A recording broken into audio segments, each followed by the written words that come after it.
Chase Thomas podcast. My nephew needs me to record. See, I already hate it. I hate it. All right, hello, and welcome back to another episode of the Chase Thomas Podcast, where I'm still the aforementioned Chase Thomas, coming to you live from Knoxville, Tennessee, Everything School HQ. Joining me down there in Decatur, Georgia, my good friend from the University of North Georgia alumni, Matt Green, is here. Matt, good evening, sir. How are you? Good evening, sir. It is good to be back with you on this Wednesday night, like we do. Thursday morning, of course, for the listeners listening first thing on their drive to work. It is a Thursday morning. I've been discombobulated all week. It's been a weird week. I thought today was Thursday for most of Thursday. My week is, sometimes I'm just out of sorts, Matt. And like, even with the schedule and everything else, I don't know.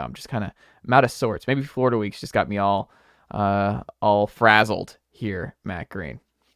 Maybe that's what it is. Coming off that loss, you really need to get circle the wagons, if you will. I have one thought for you here. I've been watching a little baseball today. Obviously, the Braves out of the postseason, but I had a thought for you. Grinds my gears, if you will.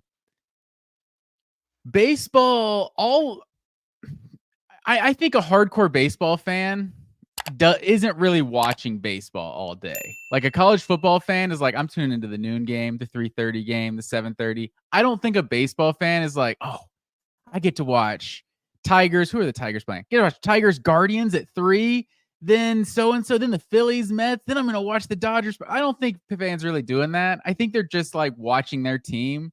What grinds my gears the baseball postseason is if you're not a big market team, you're always playing these day playoff games. And it's garbage. Like, just put them at 7 o'clock, whatever your primetime game is. No one really cares about all the other games. Like, you got the games on FS1. It's not like you're competing for like the network rankings or ratings or something. It's like, just put all the games on like their normal like night times. The East Coast games starting at 7, the West Coast starting at 10. Like, just do it that way. Because I'm just always hostile as a Braves fan. We always get, if the Dodgers and the Yankees are in the postseason, the Braves are going to be playing day baseball games. Like when the Brewers and whoever, like Brewers and Braves are playing the postseason, guaranteed day game, like every time. Astros, like Tigers, day game. Like Dodgers, Yankees always get the prime time. And it grinds my gears, sir. I feel like everyone wants a night playoff game with the rowdy environment. Yeah, I mean, I think part of it, and one of the differences with so I think there's only 3 sports professionally now or 3 sports total in America where you get people who are not fans of the team who are locked in and will sit through like a whole game from start to finish, even if their team's not involved. It's the NFL, it's college football, and it's the NBA. That's it. Because NBA, not even. For sure. Maybe NBA, playoff. absolutely. Because you still have stars. Like, there are people who watch a lot of LeBron games. They'll type in and they'll watch, like, a lot of guys have their favorite players. And I think basketball in and of itself is just still entertaining. It's fast moving. I think it's still conducive to younger fans. And just the way the NBA, I think there are people who will watch the finals, even if their team, like, they're going to watch Warriors Cavs, even if you're not a Warriors or Cavs fan. They're going to watch Heat Mavs. They're going to watch Boston. But there's not many of those matchups still. Like, who are the finals this past year? Celtics. I mean, the Celtics just won it. They ran through everything. This was one of the worst. Year before we had who? Nuggets and Heat. It's like, I don't feel like, in the Suns running the year before that. Like, I don't feel like any of those did like the numbers that like it does when it's LeBron or something like that. But like, I don't know. I don't know that people are that in like. I don't think the NBA's anywhere close to like the NFL and college football's level. Well, no one's really close to the NFL. I'm just saying in terms of like, I just think there is still a broad group of people. There are still millions of Americans who will tune in to NBA games where they're not fans, or NBA playoff games especially, where they're not fans necessarily of that team. Like, they're going to watch Anthony Edwards versus Jokic, or they're going to watch Luka Doncic for a series because he's going There's off. Definitely much more star appeal in the NBA. Baseball is just very regional. Like, it's a very regional sport now where you will watch every one of your team's game, but it's hard. I'm sure a lot of Braves fans have not watched a second of postseason baseball after getting eliminated. So I just think it's not a negative. I think there are a lot of baseball fans who will still, like, there's so many great baseball writers who do it, and I just pick my spots. You know what I mean? Like I was watching a lot of Mets Phillies. Like that's a fun, entertaining series, and mine would be I like don't if I see a game that's close in like the 7th inning, it's like, okay, I'll Yeah. check it out. I'll check out the last few innings. Well, the other part of it, like to your point about like the times, I just don't. I think it's like one of those. I don't know what the network thing is, but don't overthink it. Where the regional, like the fans are gonna. You're just not gonna. You don't need to worry about the overlap. You don't need to worry about spacing these out. Like there's just not a lot of people who are like, well, I was gonna watch this, but now I can't because it's on the same time as this other game. Like you're in the NLDS, like it's an ALDS, like it's fine. Just have them all at the same time, or the West Coast games on it late and the East Coast games on earlier, even if there are multiple ones that are in direct competition. I just don't think I don't think it's that serious with Major League Baseball. And it's part of my inferiority complex here as an Atlanta fan. Like we're always getting bashed as Atlanta fans, and it's like, well, people got jobs in Atlanta. It's like some cities, just the way they're set up, they're able to kind of have a big crowd for a day game better than others. It's like Atlanta's just that's not really their forte. So it's like you get in the playoffs, it's like, oh, look at this. What would they call it? Sterile shopping mall years ago or something. Like that place gets loud, but yeah, maybe 3 PM. It might not be at full capacity. It's like you want that home field advantage, because that's one thing that irritated me about that Phillies series last year. Like the Braves get 2 day games at home, Phillies get some night games, places like roofs popping off of that place. Like, but Phillies are out. Fuck the Phillies. I was actually rooting for the Mets this year. This Mets team is you can root for them, but I know that's what the people tuned in here for our baseball talk. So let's get to some college football, sir. I now know why you brought all this up to start off this show. What is that? You're in your feelings about fans right now because Kirby went after the fans again. I was thinking about, like, why did he go fans here? Why is he so concerned about the fans right now? And, like, the day games and, like, getting in your feels about the Atlanta fan base and taking shots on the Atlanta Braves fans from a couple years ago. I knew where this was going. Like it's because of what happened with Georgia fans again. And now Georgia fans are in a mutiny and making all these excuses and talking about, like, now you have, was it Kirby this week who was talking about, like, I don't think we have to be the school that has to wear the certain type of uniforms to get fans excited or whatever it was. Like, now we're going against the black uniform crowd. We're going against the black jerseys who were like, that'd be cool. That would get us more energized if you threw on the black jerseys. Hey, I don't know. Team black jersey over here. No, these were completely isolated thoughts, but I'm glad you it was a nice segue here. It's definitely topical. No, I'm not making any excuses, sir. I think we commented the same thing just watching on TV. It just didn't feel like a rowdy environment. Felt like a boring kind of game in general. And I was actually looking at the box score. I was like, Georgia had some big offensive plays. Like there was no like 50, 60-yard plays, but it's like there was like 4 or 5, like a couple 20-yard runs, like 4 or 5 20-yard pass plays. It's like your defense is got a few sacks. You're holding the team to your biggest rival to the 13 points. Like, yeah, it might not have been the most exciting game, but I felt like it felt like a stale environment. So, Kirby Smart wants to call out the fans. Like, what, are you going to disagree with Kirby Smart, with our Lord and Savior? I don't think so, sir. No. But you can. It's an L. This is an L take. This is what he said. Quote, it's hokey pokey. Kirby? Yeah, L take. So Kirby Smart, this is from Anthony Dasher on X. He said, Kirby Smart on if alternate jerseys is an option to get the crowd more fired up. Quote, it's hokey pokey. I'm not anti doing it, but shouldn't have anything to do with the environment. If it takes uniforms, what's wrong about that? Hold on, I'm not done. This is the extremely capital W wrong portion of this. If it takes uniforms and jerseys to get people fired up, then I'm at the wrong place.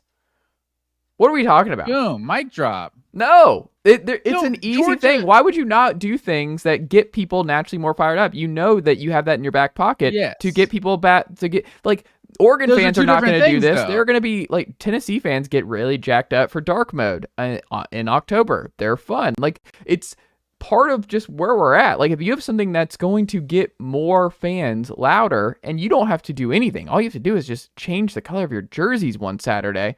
to something that is really cool. And the blackout was really cool. You remember all the Soulja Boy dancing and Vern dancing in the booth and everything else against Auburn years ago. Like, what are we doing? Why is it so adversarial? Why is this an adversarial take? You see, that's what I'm saying. That those aren't the same thing. He said he wasn't he wasn't anti-black jerseys. The point is, it shouldn't take black jerseys. Like, yeah, you can put on the black jerseys and get the fans excited. I've said that for a decade, that we need to wear them once a season, preferably a night game. But it's like, what he said is still not wrong. Georgia Auburn, it's the Deep South's oldest rivalry. Like, this is one of Georgia's biggest rivals traditionally, even if they're not one of the best teams in the SEC right now. Like, you shouldn't need a reason. First home game that meant anything. Also, like, Georgia played Clemson on the in Mercedes-Benz, Kentucky and Alabama on the road. This was the first meaningful game in Athens of the season. Like, if that's not reason to get up, like, what are we doing here? And I think that's what Kirby Smart's saying. I don't think there's anything wrong about what he's saying. He could be like, he doesn't want to. I want him to wear the black jerseys. I want Georgia to wear the black jerseys. But his point is true. Like, you shouldn't have to wear the black jerseys for our crowd to be loud. So, I mean, if Georgia's not bringing the juice, I'm all about Kirby calling them out. I don't know, man. I just think it's why, like, when you're already trying to get folks back in the building, excited, loud, I probably wouldn't lean into adversarial with the fans. I would just be like, well, whatever we got to do. That's how I would look at it. Is like, what they're already spending a bunch of money. It's already getting more and more expensive for the common fan. Why not be like, we hadn't considered it before. Maybe I overlooked this. We should do more things to fix the game day experience. Like, you need to be more open. I think every big time program Kirby Smart doesn't need to do anything to fix the game day experience. Like, no, but what you say there is like, I'm up for whatever it takes to get the crowds back more. That's what I'm saying. Like, all you have to say is that. For sure. But he also said he wasn't anti-black jerseys, so it's not like but he's also anti like having doesn't to wear do them. That. Also, like, we wear them in all the recruiting pictures, and he's worn them. I guess you could say 3 times, but it was the dog collar twice in that Those COVID were bad. season. It's like the dog collar was cringe. I don't even want to remember that. So, also to the uniform people out there too, Georgia changed the collar from 2016 to 2017. They rocked him 2016. So since they changed the collar to like look better, like Aaron Murray's years, they had that thick NFL Nike collar they did that looked kind of stupid. They once they changed that, they haven't actually rocked the good looking black jersey since they fixed that collar. So that's like another thing I noticed as a uniform guy. But don't get me started on the black jersey, sir. I've been the head of that fan club for a while now. Goodness gracious.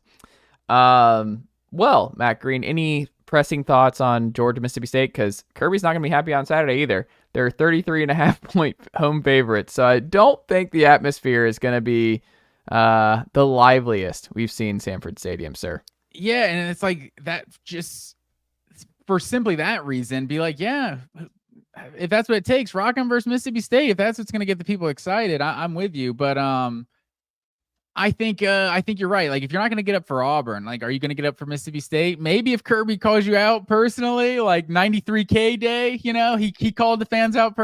I felt like I would have been called upon. Uncle Sam chose me, and the fans showed out there. So maybe with Kirby lighting the fire a little bit, the fans will bring the noise, at least for the start of the game. Like, you don't have to keep it up for 4 quarters and some blowout, but like first quarter, that place should be rocking.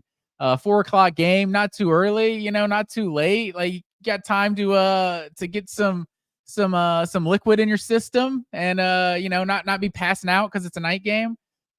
Solid. Also, a nice little staggered time. I like that. After the 3:30 kickoffs. But I digress. Mississippi State has lost 4 straight coming into this game.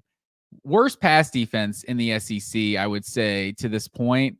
You saw what Florida did. Just a pretty flawless passing day for that Florida had against Mississippi State, and that was at home as well for Mississippi State. Texas obviously outmatched them. They did hang with Texas for a few quarters, but they've been committed to running the ball, even if it's not working that well. Like, you saw the Florida and the Texas games. They had like 50-something carries, average like 3 yards a carry, both of those games. But Georgia's been susceptible to giving up the run this year, especially on the outside. So if Mississippi State is able to sustain some drives, we could see another like potentially boring type game where Georgia, because I was looking at that Georgia Auburn game from a week ago. Georgia had 8 possessions in the football game. And it's like when you look at it, 8 possessions, they scored 4 touchdowns and a field goal. Like that's pretty solid in terms of a scoring percentage. But you only got 8 possessions because you weren't able to get off the field consistently enough. And so if Mississippi State is committed to running the ball, and I think they are with who's this Van Buren, the backup quarterback now that Blake Shapen's out for the year, like, he hasn't been much of a threat with his legs to this point, but so I'm sure they're going to try to not, put this game on his arm. So I'm sure they're going to try to stay committed to the run. So if they can do like what Kentucky did and just kind of stay in 3rd and 3s and 3rd and 2s and be able to run the ball, like, I don't know, Mississippi State could keep it close, but I would think Georgia's going to score most of the time. They're going to get the ball, so Mississippi State's best chance is just keeping Georgia's offense off the field. I'm not going to say Georgia's going to cover though. What is it, like 34? I think it's 33.5. Like, I mean, Georgia could easily win this game 34-zip, but I don't know. I just that seems like a big spread from what we've seen from Georgia to this point in the season. So I think Georgia puts up 30, but give me Georgia like 34-7 in this one. I think they win big, but I don't think they cover. It might feel kind of boring, to be honest. It might be another one of those.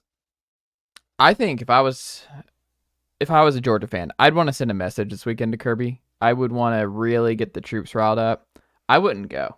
If I was a Georgia fan this weekend, this is the weekend that I turn my back. Maybe if you do go, you turn your back to the game for the majority of it. Maybe just the first half if you don't want to be too aggressive. I hope you're writing this down, Georgia fans. But those are some things that I would really, really consider. Is you want to send a message to Kirby Smart that this might not be the school for him if he's not willing to play ball with the uniforms. So whatever you got to do as a Georgia fan this weekend to really send a message in terms of just fan support and y'all winning this tug of war of having fun on game day, and also, coming to watch a team that is going to win a football game by 33.5 points potentially here, Matt Green. So whatever the fans got to do here to really show that, like, hey, we want to cheer, we want to have fun here at the stadium again.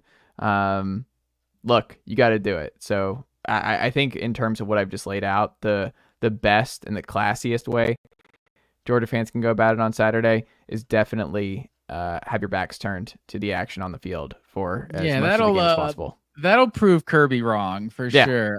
They could start just lower those damn ticket prices, sir. Let the diehards afford a seat in that stadium, and maybe then they'll get a little louder. Also, not making any excuses for Georgia fans out there. They need to be louder. But it has been a storyline in recent years with just their terrible home schedule, like for like several years in a row now. Like that Tennessee game. Like there's been like the Arkansas teams that Ole Miss a year ago that kind of like emerge as like better than you expected. And it turns out to be like a top 10 matchup. Kentucky, one of those years. But like Tennessee, that 2022 Tennessee game is like the only like real like game that you were just anticipating as a Georgia fan. Like, oh man, could we lose this game? I mean, we knew we were going to win that game. Let's be honest. But yeah, just in terms of just a hype, in terms of you don't know what you're like. Notre Dame, it was like Notre Dame that was like 2019, and then that Tennessee in 2022. Like those are the only like huge atmospheres I can kind of remember in recent years for Georgia home games. It's just with that Georgia Florida being on the road and Georgia tending to just have some tougher road games for whatever reason. I don't know. It's just something about the home schedule's been whack, but Georgia fans obviously need to be better. Yeah. What's going on in Athens, man? Hey, I just, as a Georgia fan, what can you say to disagree with Kirby Smart? Like, this guy's done everything right with the program. Like, if he's saying you got to be louder, you got to be louder. Ooh, I don't know. This is some state media here from Matt Green. If Kirby says we got to do that, we got to do it. No, have some backbone. I mean, why would have you a backbone here?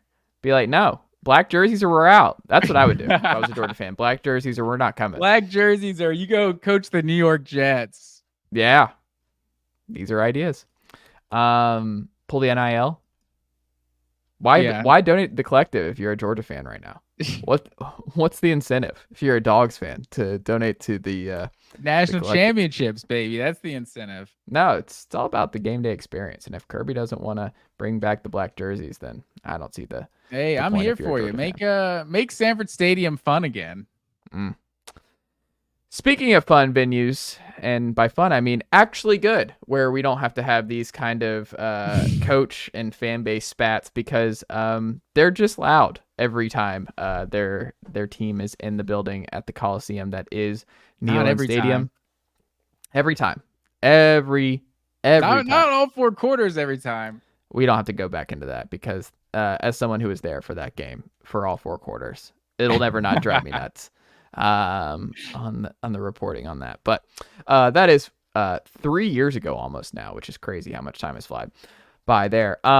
Florida at Tennessee as well, but 15.5 point spread for the Vols here on FanDuel. This line just scares me. It was 3 touchdowns before the loss on Saturday to Arkansas, Matt Green, but it's still high here. I have a tweet for you before I get your perspective on this. Nick Delator of Gators Online, he tweeted this. I don't know if you saw this tonight. He said, quote, from someone on the Gators Online message board, a 13-year-old Florida fan has been alive for 11 victories over Tennessee. A 68-year-old Tennessee fan has been alive for 10 victories over Florida. Wow. Has it been that level of domination? Yeah, because they didn't start playing each other every year until like basically the year I was born, like 92, I think. It's when Tennessee and Florida started playing every year. But yeah, it's a crazy stat. Yeah, 17 of the last 19. Heupel is 1-2 in this series, but he's also 1-0 in Knoxville. So this one will be played in Knoxville, sir, as you know. It will be played in Knoxville. It doesn't make me feel any better about a lot of this game. But I've been talking about it all week with a bunch of different folks here in Tennessee media. I want to get your perspective before I dive into it, Matt Green. What do you think? So I think this is why I think you scoffed a little at me in the preseason. We did our head coach pressure rankings, and I had Heupel number 5 in the SEC. And I think this is why. It was like Heupel had kind of already been elevated to James Franklin status, where it's like, oh, we know he's going to beat all these teams. It's just he's got to get past those best ones. And it's like Tennessee wasn't quite to that level of just, who they're going to win, who they're going to beat each week. So now all of a sudden this Florida game just has so much pressure, as I'm sure, you'll get into as well. It just feels like a can't lose game. Like it, especially because it's Florida. Like if it was, who do they play? They play old Texas A&M or something in a couple weeks or something like that. Like that doesn't feel like the same can't win or can't lose as Florida, just because it's Florida and it's a down Florida right now. Josh Heupel, and I feel like there's a difference between being the hunter and the hunted, right? Josh Heupel, 3-3 as a top 5 team as Tennessee head coach. And one of those wins is versus UT Martin. So it's like, for how good he's been at Tennessee and getting him up to the top 5 is an achievement for the program he took over, for sure. But it's a little different when you get to the top there. So I think I'm still trying to figure out what kind of team Tennessee is. I think we know this defense is really good. We still haven't seen them face, that great offense. And we're not going to see it against Florida. We saw a team like Arkansas that dominated between the 20s for the first 2 quarters, but just wasn't able to show it on the score line. That's also in a hostile environment and everything. I just look at this Florida team. They're obviously feeling a lot better right now than they were they were ready to fire Billy Napier on the field there in the third quarter of the Texas A&M game. But they're running this 2 quarterback system. Last 2 weeks versus Mississippi State and UCF. Graham Mertz and DJ Lagway. DJ Mertz, Graham Lagway, whatever you want to call this 2 quarterback monstrosity they have. Completing 88% of their passes, 506 yards, so over 250 yards a game, 4 touchdowns, no picks, 68 rushing yards, and 1 touchdown on the ground. They've been super efficient. And if we can see that little change of pace, it seems to be working so far with both quarterbacks. Tennessee is a whole nother beast they're going to be playing, but I know this Tennessee fans are gonna lose their mind when I say this. KJ Jefferson and Nico Iamaleava, very similar players right now. I think Nico is better, has way more upside. But if you just think about what UCF wants to do and what Tennessee wants to do, they want to pound the rock. And then they have, an efficient game manager at quarterback right now. Not saying that's all Nico will ever be, but he's still inexperienced. And they obviously have the ability to run. So they got to KJ Jefferson. Like, they shut down KJ Jefferson last week, sacked him 5 times. We've seen Tennessee be susceptible to pressure against Oklahoma and against Arkansas. I just feel like Florida is going to give Tennessee like a game, honestly. And I keep coming back to, like, I don't know what Tennessee is yet. But then the final thing, Mississippi State still ran for 240 yards on Florida. Like, that game was, it was an easy win, but it was not as big of a blowout as the scoreline indicated. Mississippi State was right in that game with Florida. And if they're able to run the ball on Florida like that, I think Tennessee's got to have a lot of success running the ball in this game. So with all that said, I think Florida gives them a game, but I think Tennessee they have too many weapons on offense for Florida.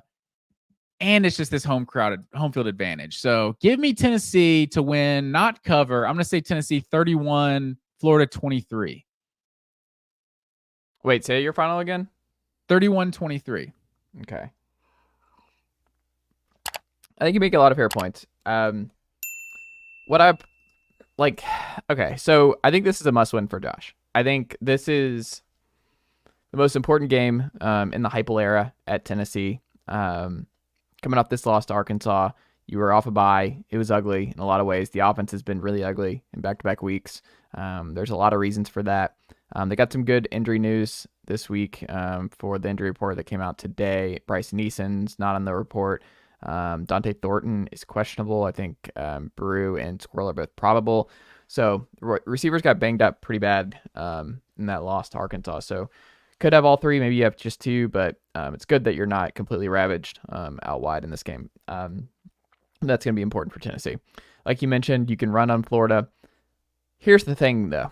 Dylan Sampson ran, especially in the second half, on Arkansas. Tennessee's running the ball a bunch anyway. I'm not worried about Tennessee running the ball in Florida. Like, that's something I've seen a lot. It's like, oh, they're going to be able to run it. Like, yeah, I know they're going to be able to run on them. I think Tennessee is going to be able to run on most people they face every year.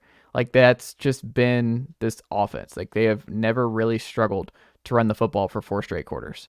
Like, even if you bottle them up in the first half, there's Dylan Sampson in the third quarter, 2 touchdowns, and they're in the lead 14-3. Like, I think Tennessee's going to run the ball in Florida. That doesn't mean that's enough to beat Florida. I think what you're going to see here, back at home, what people are maybe overlooking is I think this is where Nico in particular has to play a different kind of game. Like you talked about, where he's been hit a lot. He has 8 sacks last 2 games. He sat in the pocket for way too long against Arkansas. He took some bad hits. He's looking downfield. He's not using his legs like he did against Iowa or Kent State and Chattanooga early. Like even NC State. He's going to have to move. Like, it's time to take the training wheels off. Hendon Hooker ran all over Florida 2 years ago when Tennessee won that game against the Gators. I think Florida's going to cover in this game. I think it's going to be a lot closer than 15.5 is where I'm at. But I also just think this is too much of a must-win. And Heupel has been really good at home. 1 home loss since the start of the 2022 season. There's some momentum there for Florida, but I think it might be a little bit of fool's gold. I think we found out UCF is a lot worse than we thought they were. Mississippi State's maybe the worst team in the SEC this year. So it's nice, but they've also gotten blasted by the 2 good teams they've played this year. A top 15 team and a top 5 team-ish in Miami and A&M. So they have not risen to the occasion when they've played good competition like Tennessee. I think Tennessee is going to come back strong. I think they're going to bounce back. I think they're going to see this as a must win. I think they're going to be welcome to come home because they've been gone for a month. Like, this is a team that's had a weird schedule. Nico's still at 6 starts to this point in his young career. redshirt freshman getting home. I think it's going to be a welcome time for Nico. I think he's going to play really well. I think he's going to run more than we've seen him run in a long time with the ball. I think he's going to have a lot of design runs in this game because you can't protect him anymore. One more loss and you're out of the playoffs. So now you can't worry about injuries with the Amaliava. You can't worry about getting him going slowly and just making sure he's okay. You have to let him ball. You have to be like, no, rip it. You cannot sit on it, throw it. If you throw a pick, you throw a pick. But you are going to have to take shots. You're going to have to work on throwing people open. You are going to have to start making plays because our season's now on the line over the next 2 weeks. So you're just not at that point now where it's time to let it rip and you're at home and it will be a better place to let it rip for Nico. Eugene Wilson being back for Florida for his debut is going to be an interesting wrinkle for the Gators. But Florida's 101st in turnover margin. That's not a good spot to be in when you're coming on the road here in Knoxville. I thought what was interesting, the Analyst, which is a really good analytics site that I like to go through, the Vols have the 6th highest odds to win out the rest of the season per the Analyst. So the numbers like Tennessee still. That same site has Tennessee as the number 1 defensive rating in their system. So I think Tennessee's defense is going to keep them in just about every game this season. Bama, Georgia, everything. I think this defense is still really good. They're a little bit susceptible to the safety spot we saw last Saturday against Arkansas, but I think they bounce back. I think this defense is really strong in this game. I think they're going to be it's going to be good to come back home. I think this being at night versus 3:30 is good for Tennessee. It's going to be loud under the lights, and it's going to be overwhelming. I could see a Tennessee-South Carolina game from last year rear its ugly head here for Florida, where maybe it gets a little bit uglier, but I think this is going to be low scoring. I think Tennessee's going to take some shots. I think they're going to have one of their best days passing through the air to this point this season with Nico. And I think you're gonna see them rise up off the mat. I think they're gonna. I don't know what about Bama next week, but this week I don't think the wheels keep falling off here because if they lose this game. I think they're losing to Bama. That's 3 straight, and then you're just like, whoa, what's happening here? So you can't lose this game because it could get ugly in a hurry if you drop this game to Florida because then your wheels are really spinning, and this fan base. It's just there's going to be some battered ball syndrome, an overwhelming amount if you drop this game to this Florida team on Saturday after laying egg in Fayetteville. So give me Tennessee 30, give me 34, Florida 28. That's interesting. I mean, I think there is some blowout potential, like just because they are at home and like this Florida team hasn't been good. You know, they've gained some confidence against some weaker competition, but I don't know. We'll see. I'm a little worried about Tennessee's offensive line. We'll see how they hold up. They got to be better, and I'm just gonna bank on you can leave no stone unturned here against Florida. I think Tennessee's gonna be aggressive passing the ball. I think they're going to be aggressive in a lot of ways because people are going to harp on the running stuff, but I think it's actually going to be passing. I think they're going to have to attack vertically in this game, and they're going to have to roll out Nico. What is it that Josh Pate says? It says like padlock stat or something like that. Like if Nico is not sacked, like that's the way that Tennessee wins in a blowout, in my opinion. If he's clean and they're actually making plays in the passing game, because I feel confident. Like this team's going to run for about 200 yards against Florida, but we'll see if Nico's on and this passing offense is clicking. That's how they blow them out. But it's interesting. Neither of us are picking an easy Tennessee win. No, I don't think so. I think this is going to be brutal. But a win to win. Brutal. Just the history. So 34-28 feel good as a Tennessee fan? No. Oof. You just want to get out of this game with a win. It's going to be ugly. That's what I'm saying. So it's like 34-28. This is a rivalry versus Florida. Like I feel like you would feel good. No, because you'll walk out feeling like you want to throw up because they're gonna make you earn it, and Tennessee's gonna leave some doubt here if they're gonna win this game altogether. I don't know. My gut is this is gonna be aggressively close and have some really back and forth, just cringy moments, but. This is just a must win. And if you really believe that Tennessee is a top 5, top 7 team, you have to believe they take care of business here. Like you just have to. I'll be honest. I'm glad this is the conversation we're having because I felt like Tennessee fans were getting so loud, so big for their britches over there. And now it's like, okay, now touchdown wins versus Florida. Like that doesn't feel good because we're thinking big picture. We're thinking like, how do we stack up with the national title contenders? I'm glad that Tennessee's in that conversation now. Because I was like, these guys haven't won anything in a while, and they're getting real confident. Oh wow. Matt Green, Ole Miss at LSU. The Tigers by you Bengals. 3.5-point home dogs. Is this your home dog of the week? This is a home dog of the week candidate for sure, sir. Ole Miss has won 2 of the last 3 in this series. Last win in Baton Rouge, however, was 2008. So it's been a while. LSU's coming off a bye week. Since 2000, LSU is 65-6 at home at night in Death Valley. We know how that home field advantage is. Both of these teams played South Carolina, so that's an interesting, shared data point there. LSU basically should have lost, both at South Carolina too. LSU should have lost that game, and Ole Miss handled them pretty easily. I don't know if they got the same health South Carolina that LSU got a few weeks before, but that's one thing that kind of concerns me if I'm an LSU fan. But Jackson Dart, sir, and I'm sure the people think I'm picking on him at this point. You might as well call him Jackson Matt Corral Dart, sir, because they're basically the same person. Juicing up those stats against the inferior competition, and then against SEC play, we see what they really are. First 4 games this year, averaging 389 yards a game, completing 88? No, just 80% of his passes, 12 touchdowns, 1 pick, 55, and they were averaging 55 points a game. Against South Carolina and Kentucky, this guy's only completing 59% of his passes, 273 yards a game, 1 touchdown, no picks. Ole Miss is averaging 23.5 points per game. And that's not even the cream of the crop in the SEC. That's Kentucky and South Carolina. I think South Carolina appears to have one of the better defenses in the conference, but still, it's Kentucky and South Carolina, 2 probably bottom half of the SEC teams. I'm just curious of what we get out of this Ole Miss offense. I just don't know how legit they are to this point. And LSU, even though, they've had some weak competition the last few weeks, they just feel a little more battle tested with the USC.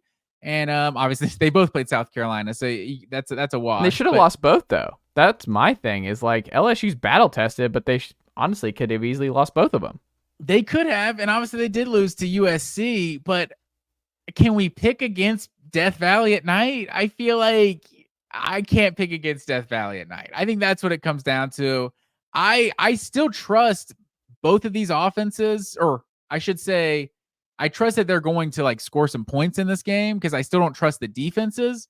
Even though Ole Miss statistically, they've been solid, but I just still don't believe in Ole Miss's defense either. So I think this is a fun game, but I'm going to take LSU. Home dog of the week, sir. You called it. 34-31. Tigers. Ole Miss get their second loss of the season. We disagree. Ooh. I don't think LSU's very good this year. I think LSU's an 8-4. I don't either. I think Ole Miss righted the ship a little bit last week. They got hit in the mouth. They took Kentucky at home for granted. They played a really dumb schedule to start off. Their stats were very inflated. They weren't ready for Kentucky.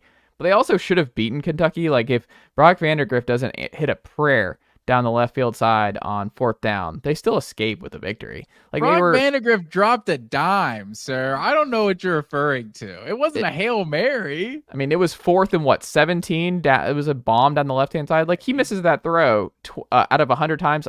He freeze here. He misses that throw 95 times out of 100. I don't know. It only takes one. It does. We're not talking prayer at Jordan Hare. That's all I'm saying. My point is, USC kind of definitively beat LSU. South Carolina was beaten up on LSU for a lot of that game. LSU lost Harold Perkins for the rest of the year. Garrett Nussmeier is a step down from Jaden Daniels. He's good. He's not great. I think Jackson Dart's still an upgrade. Ole Miss I think all of college football is a step down from Jaden Daniels, though. But I mean, LSU's 109th in pass defense per yards per attempt. I think Ole Miss is going to be able to pass on this LSU team. I think they're going to throw all over this team, even at night. They're fourth in who they play in Tracker, which is TRACR. It's from the analyst, and I thought this was interesting. The stat measures team. The stat is team rating adjusted for conference and roster. So it's a quote net efficiency metric that evaluates how well a team performs based on who it plays. So Ole Miss only lost that one game, but we've learned that Kentucky's a lot better than I think people thought at the time, and that was a better loss. I think they played Georgia tough, and then they play Ole Miss tough, and they sneaked that one in. It was a rainy day. It was just weird. Ole Miss, after playing nobody for a month, they just weren't ready. And look, that happens. They lost. You can't have that happen. But they got up off the mat the following week. I think people have gone too far the other way.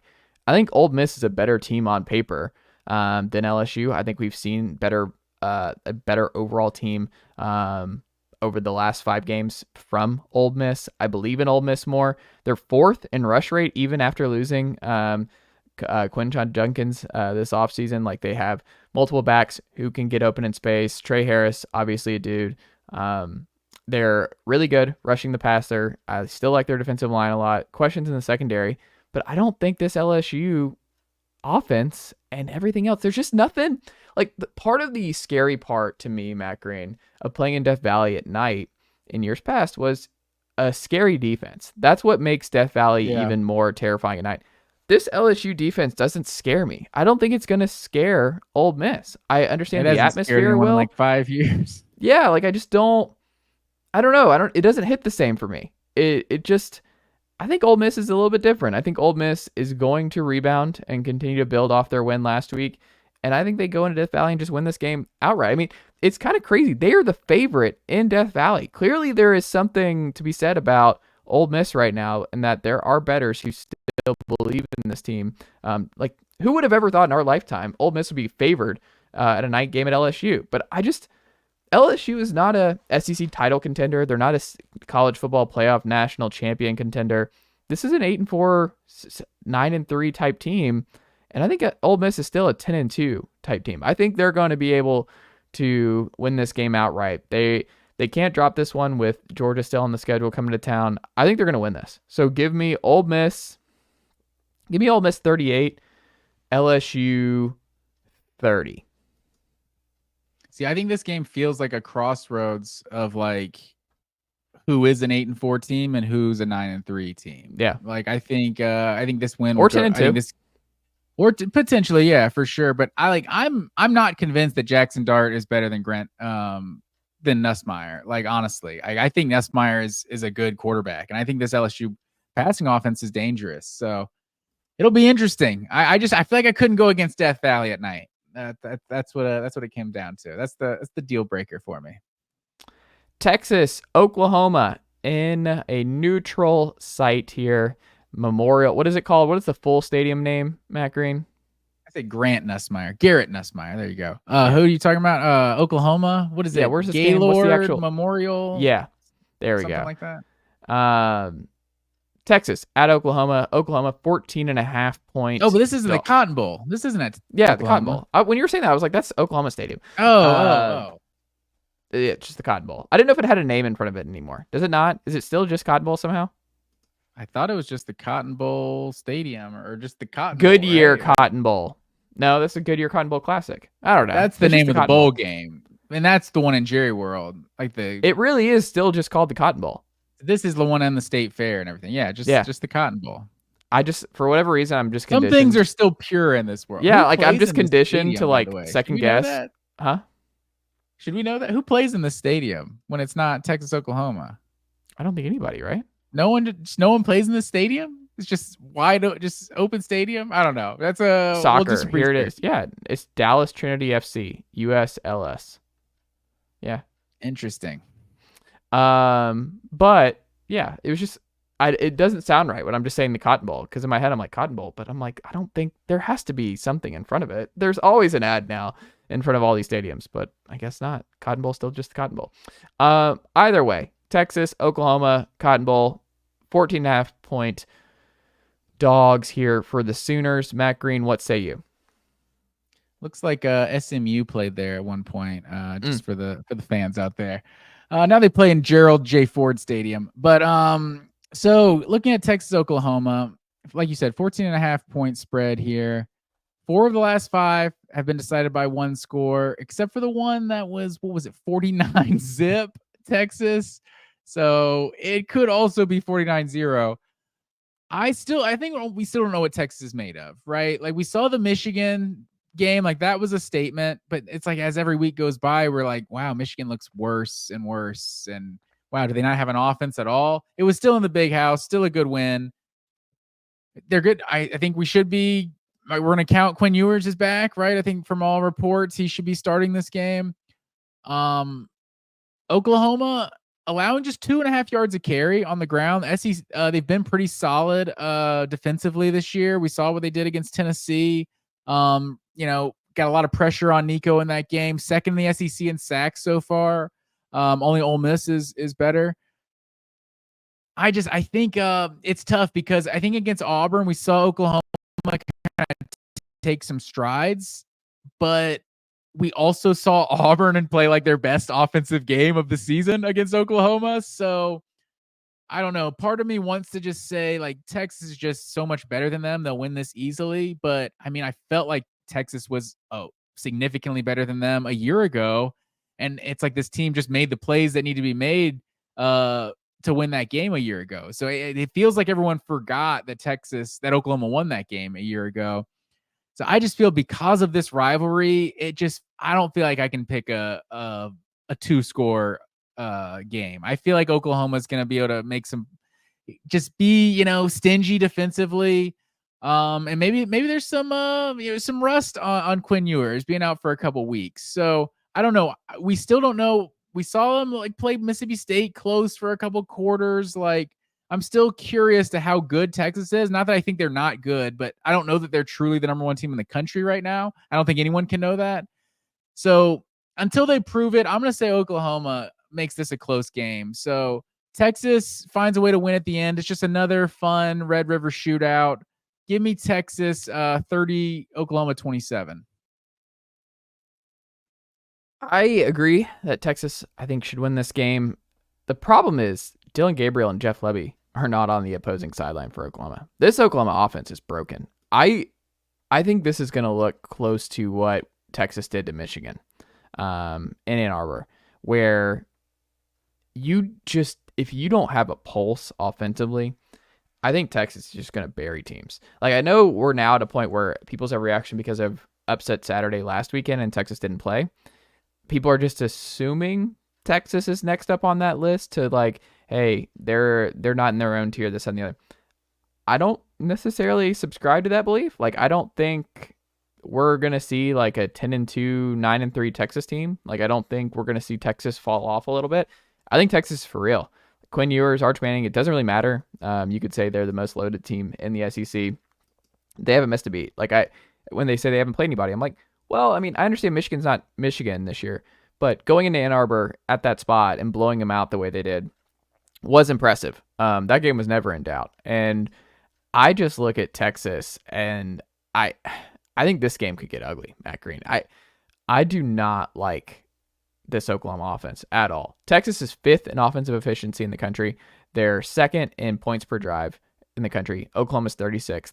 Oklahoma is 66th in yards per play. Texas is 2nd. My biggest concern, because I think Texas, I'm just going to go and tell you, I think Texas wins this game big. I'm going to say Texas 34, Oklahoma 10. But yeah, I wouldn't be shocked if they beat. I feel like they're clearly a better team. Yeah. Here's my biggest gripe, rivalries, man. You know what's nonsense? This game is not at noon. And not only is it not at noon, it's not on Big Noon Kickoff. We're not getting Gus Johnson and Joel Klatt because it's an SEC game now. This was a perfect Big Noon post-game day, 12 o'clock kick. We had something special here. last year was at this spot. This was not broken. This 12 o'clock slate this Saturday sucks. There are so many good games, and I have to be so locked into Tennessee, Florida, and there's so many great games at night. I understand that. But there are good games at 3:30, and we moved Oklahoma and Texas to 3:30. It's terrible. It's a travesty. Gus and Joel Klatt should have been allowed. They keep one game. Fox gets to keep one game of the SEC. They should have kept Oklahoma, Texas. I am disgusted that this game. That's like half the reason they did the deal was to don't get care. Texas, Sorry, part of the deal. You get a little bit less money. Fox gets to keep it. Better product anyway. The Fox broadcast is better. Joel Klatt and Gus Johnson are significantly better. It's a better song. The 12 o'clock big noon kickoff is so good, and we had something special, and we didn't get it for very long. The fact that we don't get like 5 to 10 years of Gus and Joel calling Oklahoma, Texas at noon, where we just move right in. It was this nice thing, and now it's just gone. Gone to 3:30. I'm with you. I'm with you as far as high noon. The shootout is always at high noon. Mm-hmm. Like, that's just how it works. So I'm with you there. So what is the big noon game this week? Because I don't know if you saw the schedule, but like, what games is Fox getting these days? Because I think they were supposed to be getting Big Ten games now, right? And you had Penn State USC is the 3:30 CBS game, and then Ohio State Oregon is on NBC, the night game. So big noon is really, they're not getting any of the good games this year. I don't see any top 25 matchup for big noon on Saturday. Let me see. I don't see, because Wisconsin Rutgers is on the Big Ten Network. Oh, it's Washington, Iowa. And that's going to be Gus Johnson and Joel Klatt. Oh, man. What a waste. Do something about that.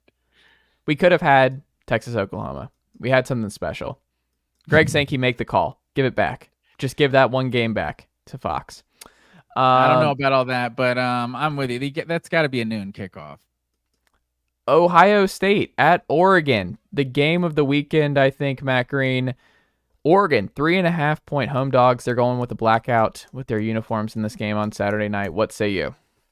Some people care about what the fans want, but not Kirby Smart. I love Dan Lanning did it the week as a former Kirby disciple. He does blackout the week that Kirby's getting grief from the fans for not doing a blackout. There you go. I mean, this is not a new thing for Oregon. They're changing their stuff up all the time. But this is another game we got with one common data point. We've seen both of these teams play Michigan State the last couple weeks, and both of them handle them easily. So I'm not sure what we learned from that data point, but we know that, I don't know if you've seen this stat. I'm sure you have, because it's been all over the place. Big Ten schools are 1-8 so far when traveling across 2 time zones.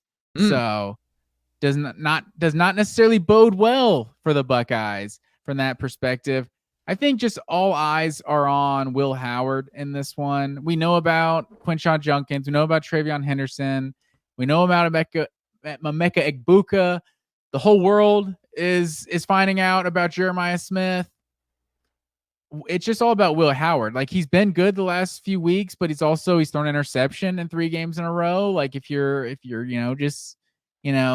picking at what he's done wrong, I think if they turn the ball over in this game, like, I think that's an equalizer. Like, I think Ohio State is the better team, but I mean, turnovers on the road, like, things can get out of hand. Like, we've seen that 1,000 times in college football. So I'm interested to see, what Oregon can do. Like, as much as people try to tell you about Aiden Childs and Michigan State's offense, potentially being dangerous, or, Iowa's offense is improved this year, I swear. Like, Ohio State, they didn't do anything against Ohio State. So Oregon, I think, is significantly better offensively than those two teams, but this Ohio State defense is the real deal. Tez Johnson is the leading receiver so far for Oregon, only averaging 9 yards a catch, though, and he has significantly more catches than anyone else on this team so far. Evan Stewart, I'm still kind of waiting for Evan Stewart to bust out. Like, I was expecting him to be the best playmaker on Oregon's team this season, and you saw him have the one big game early. I think it was against Boise State, and he got hurt last week versus Michigan State. I think he's back. I don't think it's anything serious, but he hasn't done too much so far this season. I feel like he looked like a future superstar playing for Texas A&M last year. So I really want to see Evan Stewart do more. I think this is going to be a really good game. I could see Ohio State coming out like kind of shell shocked, like this Oregon crowd. Like they haven't seen a team like Oregon. Obviously, Oregon hasn't seen a team like Ohio State either. But this type of atmosphere at home, like we know about Oregon. So I could see Oregon getting out to a really good start. But ultimately, I got to pick Ohio State to win this game. I'm going to say Ohio State wins it 28-24. I think this one's tough. I did not like picking this game. I go back and forth, like you said, like the traveling has been an issue, and there are two big teams crossing over into the Pacific Coast Standard Time, whatever it is, PST, this weekend with Penn State also going to USC. Both lines are low. USC 4.5, Oregon 4.5, both home dogs. And I just don't love the idea of both of these home dogs going down against these teams traveling across the country, as good as Ohio State and Penn State have been to this point. And yet, like to your point, Oregon, they did what they needed to do last Friday against Michigan State. I watched a lot of that game, but it didn't feel crisp. It didn't feel great. Like this offense doesn't feel as dominant as it was the last 2 years of Bo Nix. Dylan Gabriel has been a downgrade, and I think this is going to be a mid-off where I think we're going to be frustrated with this game, Matt Green, because both quarterbacks, not Heisman-type quarterbacks, both quarterbacks have been in college for what feels like forever. They are solid for their team. They are on supersized rosters with loaded with talent. Two teams that can win the national title this year, but they're not the favorites to win the national title because they're quarterback. There are so many other things you point to, and just the quarterback's one of the last things. And Will Howard and Dylan Gabriel have been okay to this point, but I don't think either fan base is like, awesome. This has been a blast. I'm really excited to have him in as our quarterback. I feel really good about our chances of winning 3 straight playoff games or whatever we might have to do. I don't know. It makes this game really hard to look at because Ohio State's the best rushing attack in college football with Henderson and Judkins to this point. Oregon's number 24 in rush defense, but Ohio State's number 1 in yards per play. I don't think Oregon's going to be able to make... I just don't trust this Oregon offense enough. This is a game where they're going to have to show me something offensively that they can handle a high-scoring game, because I don't think this Oregon defense is going to keep Ohio State down from, 28 to 35 points. And I also think this Ohio State, what makes them so dangerous, too, from avoiding an upset, is they're going to be able to sit on these leads with their two-headed monster at running back, and I think it's going to be really hard to come back against a team like Ohio State. So if they get off to a good start, you're in trouble, because I just think they can pulverize you into submission like no one else can this year outside of maybe Texas. So all that being said, I think Ohio State wins this game, but I don't feel great about it. I think Will Howard could throw this game away for Ohio State if he has to do too much. I think Dylan Gabriel could absolutely throw this game away for Oregon fans. Like whoever loses this game, I think the opposing fan base will be very much out on their transfer quarterback, where they're like, oh, but these two teams also might play each other 3 times this year. So it's very weird in a lot of ways. So give me Ohio State. Give me Ohio State 31, Oregon 27. See, that's interesting. I feel like after hearing you talk, you sold me that I feel like this could be like a 10-6. I wouldn't be surprised if it's like a 10-6 halftime or something like that. Kind of two good defense, and we're kind of seeing, average quarterback play for a little bit. But I don't know if you want to call him a man crush or whatever you want to call him, but like I feel like Jeremiah Smith is good for at least like 2 touchdowns. Like if the offense isn't working, just give the ball to this man. I just cannot remember seeing a freshman wide receiver that was just a finished NFL product like Jeremiah Smith is. It's like maybe it's the AJ Green, but I mean AJ Green wasn't even built like he was a finished product essentially as a freshman in college, but he was not built like a grown ass man like Jeremiah Smith is. Absolutely. Penn State at USC. USC 4.5-point home dogs. What say you, Matt Green? I think this is a dangerous one, sir. We talk about Penn State. the last 2-3 years, the only teams that have beaten them are Michigan, Ohio State. Like, they beat everyone else but Michigan, Ohio State. Well, this conference is looking a little different now. Are Oregon and USC, are they up there on Michigan, Ohio State now? And now Penn State goes down a couple rungs. I don't know. Time will tell. Since 2017, another Hunter versus the hunted, like I was giving you with Josh Heupel, we know that Penn State can be in the top 10, probably top 7, top 8. You know, we like to see them there. When they're in the top 5 since 2017, James Franklin is 1-2 as the head coach at Penn State. Both losses on the road, at Minnesota, at Iowa. Not exactly Michigan and Ohio State. I think this is a really dangerous spot for Penn State, because last week, USC Minnesota, it felt like a classic Big Ten matchup. Like, I feel like USC is a Big Ten team already. Like, this team feels physical. It plays some solid defense. And I think this is just a hard conference to go on the road in. We've talked about the time zones. I think I'm feeling USC in this one. I trust USC's defense that this will be a low scoring game. Like, I think this has got 7-7 at halftime written all over it. Like, I think I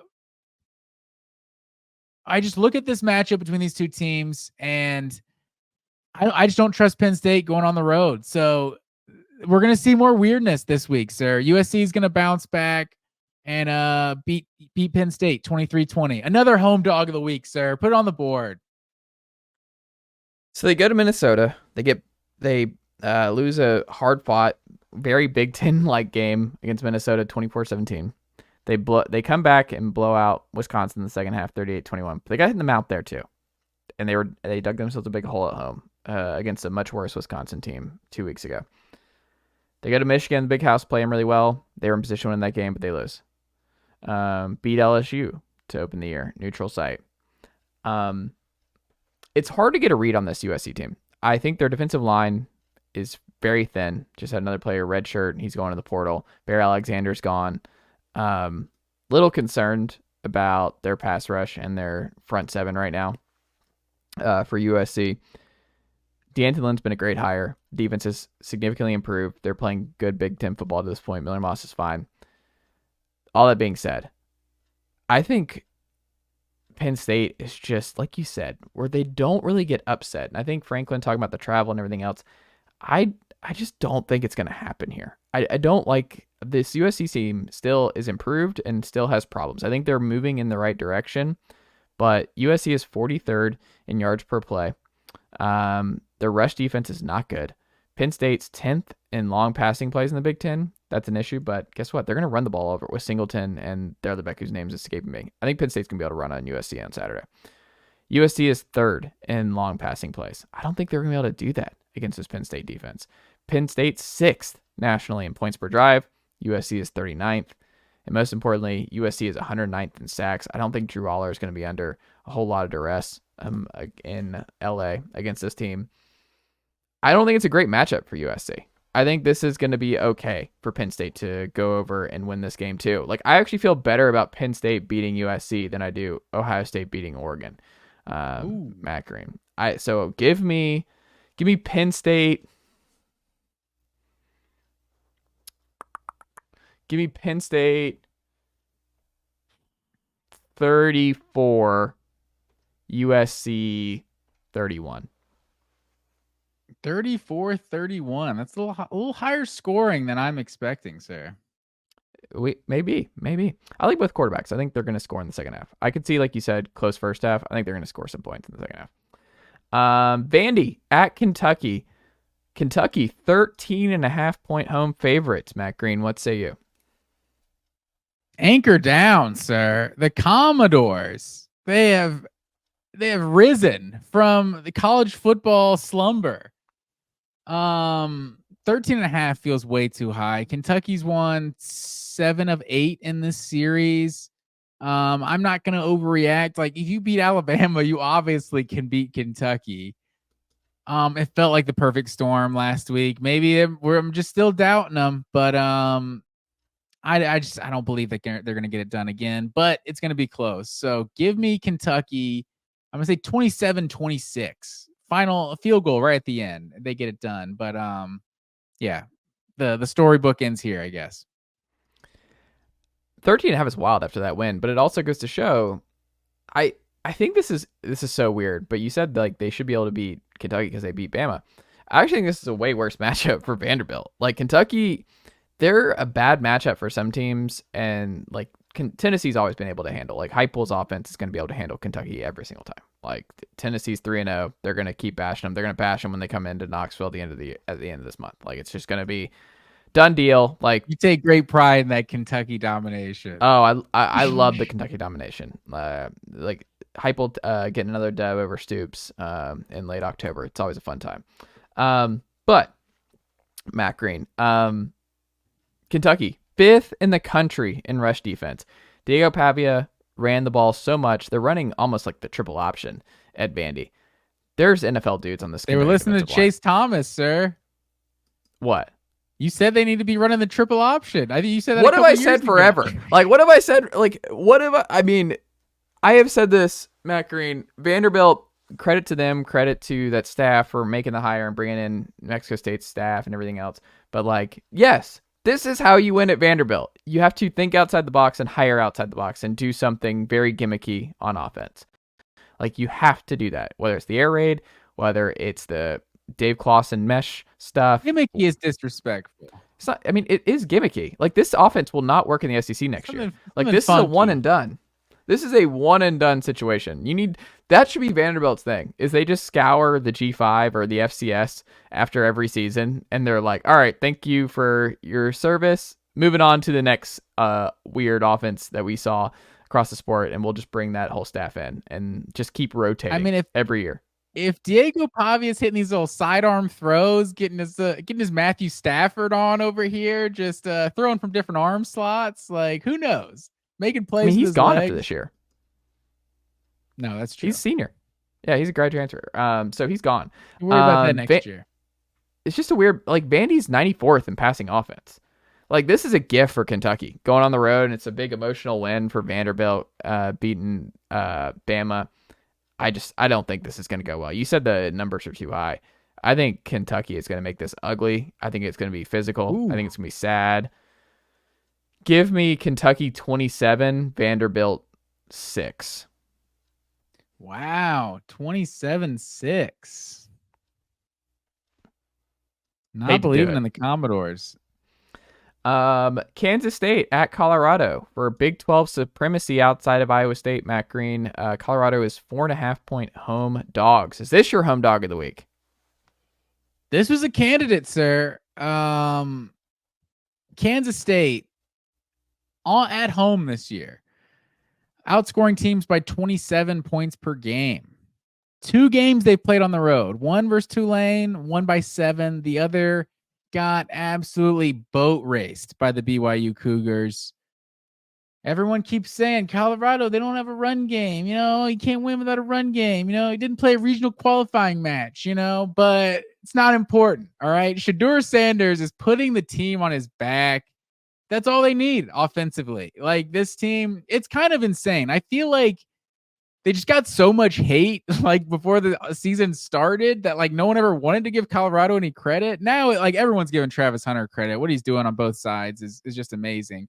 But I don't feel like Shedeur is actually getting the credit for like how good he's been for like a team that's averaging 80 yards a game on the ground. Like, they're not running the ball at all. So I think I'm shocked that I'm picking this because I think Kansas State, were they my Big 12 champion? I think you had Utah. I think Kansas State in the Big 12 championship preseason, but with how different they've been at home versus on the road this year, I think I'm going to go with the Buffaloes. Colorado, keep this thing going. 36-33.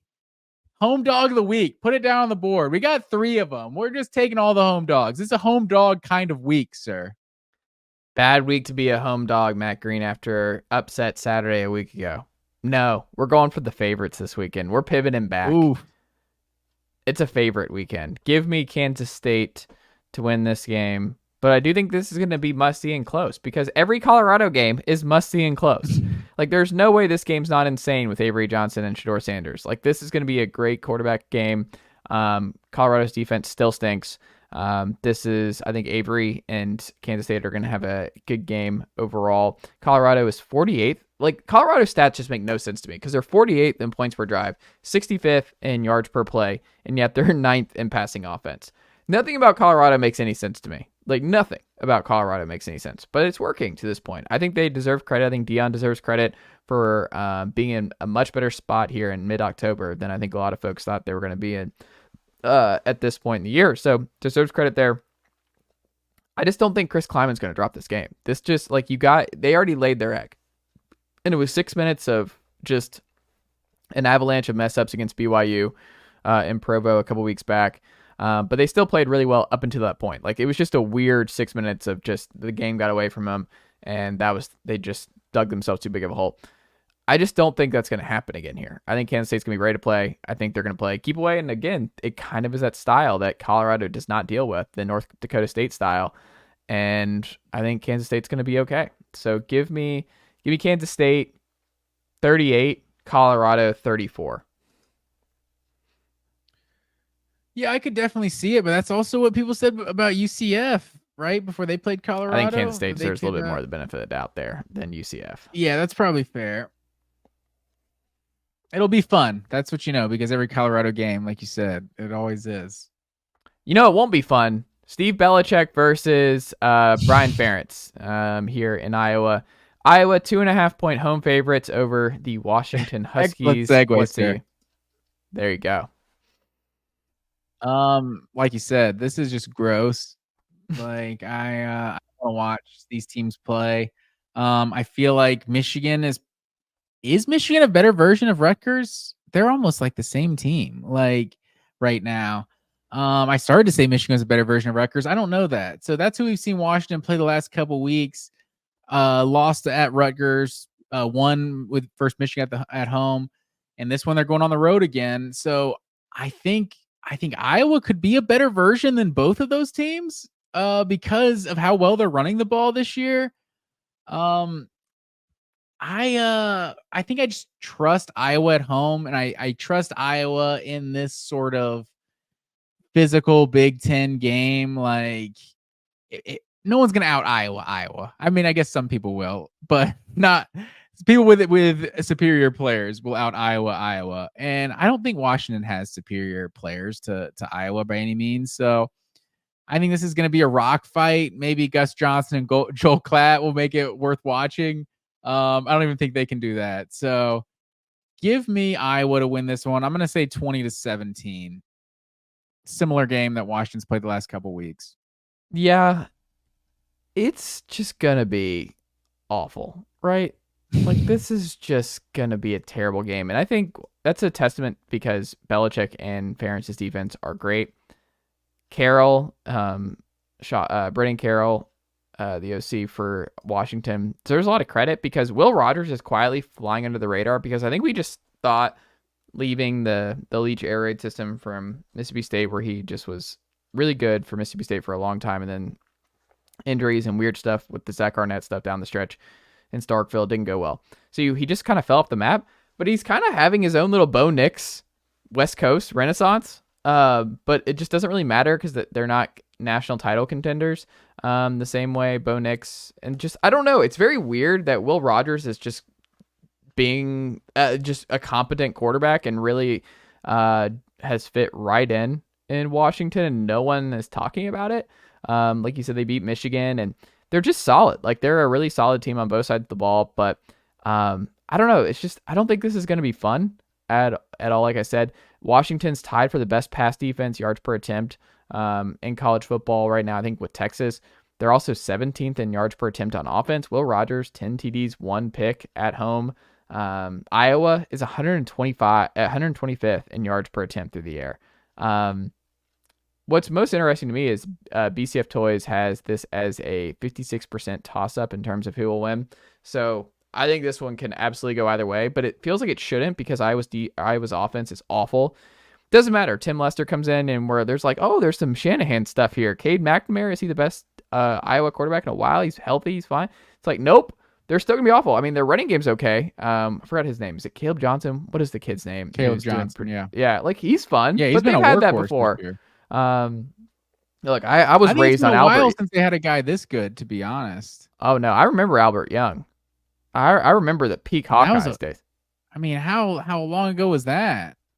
Like, I know they had the North Gwinnett guy, Tyler Goodson. He was like fine, but like Sean Green was the last like great one I can remember them having. Well, hold on. I mean, there were some dudes. I mean, Liddell Betts. Who can forget Liddell Betts? He's older than Sean Green, though. That's right. That's further back, right? Albert Young was the one who just always stood out to me. I don't know. Are we missing some other like obvious ones? Iowa fans. Maybe. Let's remember some guys. But yeah, there you go. Ryan gets into. I hate this game. Like Washington's going to lose this game, and it's going to feel like they were the much better team, but Iowa's going to bring them into the gutter. And because Iowa wins 10 to 9 games every year, it just doesn't matter. They're just going to win this game. They're not the better team. They shouldn't win this game, but they are. And I hate it. Iowa 16, Washington 10. Ugh. Oh, wow. No faith in the Washington offense. I just think they're going to be there's just the Iowa magic. I don't care. Like Iowa, hold on. Just because folks, like, I don't want to do this either. Do Iowa fans even enjoy this? Like, what are they doing at this point? Because you've talked yourself into this offense maybe being better. They won 10 games last year. They won 10 games in 2021. They won 10 games in 2019. They won 9 in 2018. They won 12 in 2015. I don't care. They just win games, Matt Green. Kirk Ferentz just keeps getting away with it. We know what they were doing, though. This is, if they can keep this going in the new Big Ten, I'll become a believer. But I think they had some watered down schedules in some of those 10 win seasons. Just saying. I mean, maybe. Utah at Arizona State Friday night. This has a lot of home dog of the week potential. Like the Friday night game that you love in Tempe. Utah's Big 12 dreams on the line here. Against a better than expected Kenny Dillingham team here in Tempe. So 5.5 point home dogs. What say you? We have breaking news here, sir. As of 2 hours ago, Utah coach has not ruled out pulling the plug on Cam Rising in 2024. Not really breaking news, but I'm just saying this guy might not play again in 2024. Is he get another red shirt? Like, I have no idea. But no, don't throw that out in the atmosphere. No. The Utah fans can't handle it because I don't know who's starting at quarterback, so I had to look it up. And probably not Cam Rising again this week. So this Utah offense has just been so bad. 23-10 loss to Arizona State or to Arizona a couple weeks ago. Like they only scored 22 in a win against Oklahoma State. Like everyone's scoring points on Oklahoma State, and they just eked out a 22-point victory or 22-19 victory. Arizona State's offense has been, I would say, definitely more consistent than Utah to this point. And like you said, sir, so Utah's averaging 18.3 points per game versus Big 12 competition this year. Arizona State's averaging 29 points a game versus Power 4 competition. Utah has won 4 straight in this series. But as you said, sir, the weekday road game, I don't like it. So give me the home dog, Arizona State Sun Devils. It's a home dog kind of week, sir. Cam Rising's played 1 complete game in Utah's last 19 outings. That's insane. And he's been like questionable for all of them. He's 25. It's time to go. Yeah. I would be miserable as a Utah fan because this is a team that could win the Big 12. Because you could have gone somewhere else in the portal. You could have addressed this. This is just. Also, why didn't you? He's not that good. I mean, he's fine, but it's. I mean, you got Isaac Wilson. He's a 4-star kid. I don't know. It's just hard to hoard quarterback talent. Like, I guess if Cam's coming back. I mean, it's one of those to me. I'm like, Cam, thank you for everything, but we can't do this again. We can't go into the year and just hope for the best when we're the preseason favorites to win the Big 12. Yeah, I'm with you, man. Goodness gracious. I would hate it. I still like Utah here. I think this is an ultimate Kyle Whittingham. Like, oh, You thought just when you thought I was done, I get up off the mat and I take down the Arizona State Sun Devils. I avoid the Friday night upset. Isaac Wilson, Cam Rising, doesn't matter. I think Utah takes Arizona State down a peg a little bit here. Good start for Levitt and company, and Kenny Dillingham's got the Sun Devils moving in the right direction. But give me Utah. I think Utah finds a way on Friday night. I'm excited for this one though. So give me Utah in an ugly one. 23, Arizona State 20. I think Arizona State covers. All right, picking a lot of these picking against a lot of these home dogs this week, sir. I am. Just last week, too much. This is going to be a separation Saturday for you and me. It's starting to look like. It could be. We have a lot here. It's definitely our biggest disagreement Saturday to this point. So. Iowa State at West Virginia. The Mountaineers are 2.5-point home dogs. What say you? I mean, surely every home dog is not going to win this week, sir. And I'm not to call you Shirley, but I love some West Virginia at home. They're that's like why I put this on the list. I want you to do it. Do it, Matt Green. I know you want to do this. I think I have to do it. Iowa State. I mean, do we trust Iowa State to this point? Like, yeah, they're the best team in the Big 12. Yeah, right now, like. Sure, like they have the 1-point win over Iowa. Like that's the best the win on either of these teams scheduled to this point, I would say. But West Virginia's also played Pitt. They played Penn State. They've had a much more difficult schedule to this point. I'm just not a believer in Iowa at all, or in Iowa State at all. Like I think this West Virginia run game at home, get this crowd involved. I think I got to go with another home dog, sir. I got to do it. West Virginia Mountaineers, 24-20. Get it done at home. Home dog of the week. They're the real home dog of the week. He's doing it again. West Virginia's not good. This is Iowa State. I mean, Rocco Becht and company. Iowa State's good? The numbers like them. I mean, they're 4th in defensive yards per attempt. I think the defense is for sure good. The Clones are 5-0. They're 100th in schedule rank to this point. They have not played anybody. They could be bowl eligible without playing in a team with a pulse. It's a full. You know who they are? They're Kentucky. Matt Campbell has perfected the Kentucky gambit here. Stack up as many wins as possible. Get to bowl eligibility early so that when you fall apart in the second half, hey, you still go bowling and you kind of overachieve. Yeah, like it's. No, Rocco Becht, they're going to go in there. They're going to be fine. They'll win. 2.5 is pretty low for this. I think it's going to be another ugly, ugly game. But give me Iowa State on the road in Morgantown. Let's go Iowa State 27, West Virginia 20. All right, another disagreement, sir. Where are we Final going next? 2 here. This is going to be, I think, potentially one of the games of the day. Cal at Pitt. Pitt, 3.5-point home favorites. Undefeated Pitt. Who said before the year Pitt was a ACC championship dark horse? You laughed in my face. I was buying the Holstein stock. I was buying bringing in the Western Carolina OC where he was racking it up with the Catamounts last year. Like he was a good hire. They bring back in why am I blanking on his name now? Why am I blanking on Pat Narduzzi's name? When he brings in the Mark Whipple. And he goes outside the box and he's like, I'm just going to hire a great offensive mind. I don't care where it is. The defense will have to suffer. Like, look, I'm enjoying it for this year. I don't think it's going to last because he's going to go back and he's like, too much scoring, too good. I don't like it. Let's bring this back down a notch. Let's get back down into 5-7 awful offenses territory where I feel a lot more comfortable. But for right now, they're right there. And I think they might be this year's Louisville. Like, they're just going to keep winning. Eli Holstein's legitimately good. This offense is legitimately good at Pitt. They're going to win this game at home, but it's going to be a lot of fun because Cal is also in a lot of these fun games. I think it's great. It's insane this is an ACC game. There's not one part about this game that feels ACC at all. But, I think this is going to be fun. Give me Pitt and Holstein and company. Watch Pitt, folks. Pitt's good. Everyone's talking about Clemson and Miami. Hey, Pitt's right there. Look at Pitt's schedule. Look at Pitt's offense. They're good. You can't kill them. The cardiac cats coming back from all over the place, man. Go Pitt.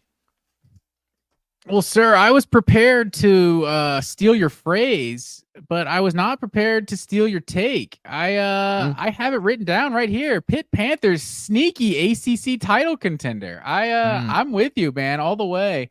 I think so Cal so far this year, 33 points per game at home. On the road, 15 points a game.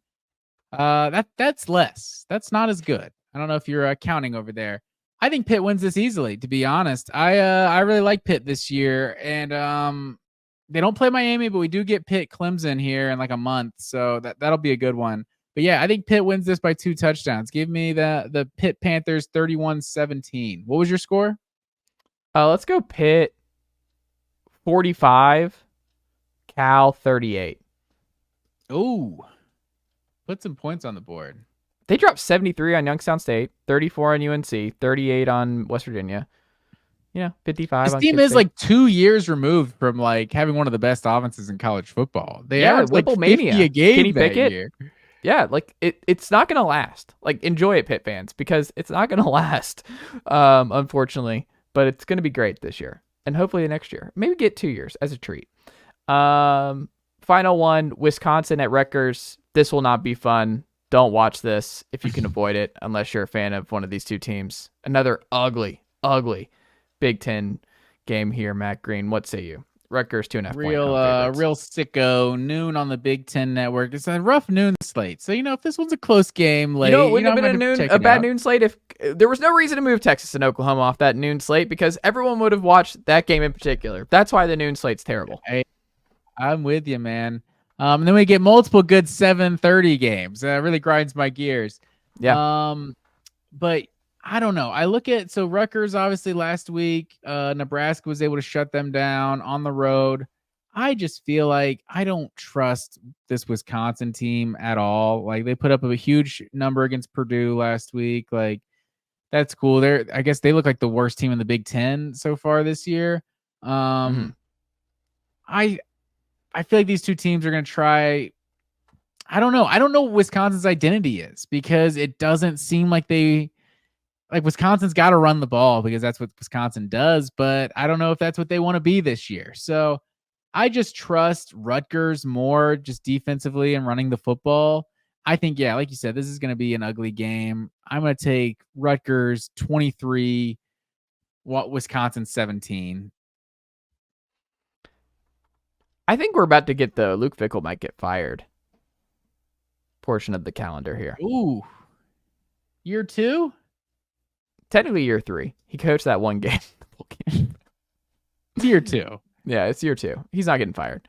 But I think this is where the fans turn on him. I think this is where he's going to have to make big changes, because I think they're going to lose this game at Rutgers. I like Rutgers. I think Rutgers is in better shape. So give me Rutgers like 2017 or something. You go to Northwestern, where Northwestern actually shouldn't move, Matt Green. I don't know if you've seen how that game actually looks and what the stadium looks like on the river and that little high school field.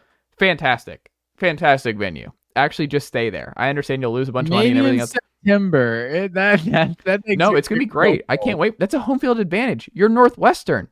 You need that. Learn how to live with it. Run the triple and have where you can't throw at Northwestern in November and December because it's literally impossible. The ball just it's just everything's going to hurt. You're going to be in freezing cold. It's great. Just do it. People can't kick field goals. I would actually do that if I'm Northwestern. Yeah, I thought Chase Thomas was the fan experience guy over here. Is that what the fans want? Just freeze in a high school gym, in a high school stadium? You're going to freeze either way. Freeze at a cool venue, at a high school type venue where you can see everything. No, it's great. Do that. No, it's awesome. So they might lose that. Then they get Penn State at home, go to Iowa, won't be favored there. Oregon at home, won't be favored there. At Nebraska, won't be favored there. Minnesota at home, they're a week to week, who knows? I don't know what to think here, because right now they are 3-2. I think they're going like 4-8. Like 4-8, best case scenario, 5-7. They're not going bowling. He just went 7-6 in the bowl game, lost the bowl game last year, finished 7-5. They're going backwards. He's 11-8 right now. He'll have a losing record, I think, at the end of this year in 2 years at Wisconsin. I don't think it's going well. And you fire Paul Chris to get away from all of this. It's awful. Like Luke Fickell taking this job, I'm stunned this has not gone well, because I would have thought at the time that Luke Fickell was just upgrade at that spot. He was going to do well, but he hires a air raid guy to run this high profile offense at Wisconsin. Never made sense from the start. I just don't think it's going to work. I think I'm selling all my Badger stock here, Matt Green. So I think starting this week is when Wisconsin, it gets ugly. I think they're going to go like 4-8. And we don't see that from Wisconsin very much. Yeah, I wouldn't be surprised at all, other than the fact that, like, being such a Luke Fickell guy, I'm surprised that this program is at the point it is. But yeah, this team doesn't look very good at all, and it doesn't look like there's any prospects of really getting any better. No. Well, Matt Green, that's all I've got. Anything you want to add here before we wrap up here on this Wednesday night? Oh man, I guess we didn't even get into any of the newsy stuff of NIL and all this the different things happening right now. It's hard for me to even keep track of the players going to start getting money, and no more national letter of intent. It's just maybe we have a super league coming up here in a couple years. It's just can't keep track of college football headlines these days. Yeah. Matt Green, always a pleasure, and I will talk to you in a couple days. Yes, sir. Nicely done, nephew. The Chase Thomas Podcast. Hell yeah.